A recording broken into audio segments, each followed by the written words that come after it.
One of the other things that I've been focusing on, and this book helped me realize that, is I needed to step out of the machine for a little bit.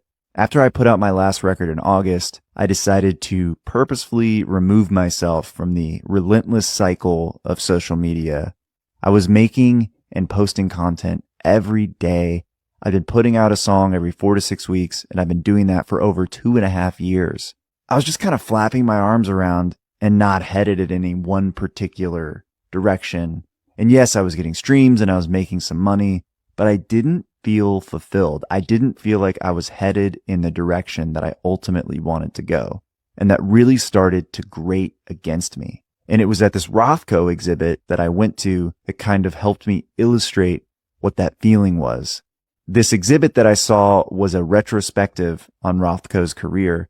And if you're not familiar with Rothko's paintings, they're these sort of bigger than human-sized canvases. There are these large color fields with rectangular blocks, and it's sort of the quintessential modern art where a lot of people would say, this isn't art. Anybody could do this. And that just kind of reminds me of what a lot of people say about contemporary pop and country music. But anyway, I digress. This exhibit was 4 levels in this museum, and you start at the basement level.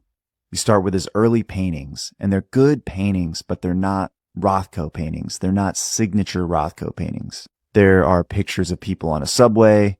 I think there was like a self-portrait that he had made. They were good, but they weren't all that interesting. But if you follow the trajectory of his life through this exhibit, you move into the next room, and there's basically like a placard on the wall about how he actually quit painting for a while. But after some time away, he came back to painting. And you go into the next room and you start to see the beginning of that signature Rothko style, but it's not quite there yet. But there are little glimpses of it.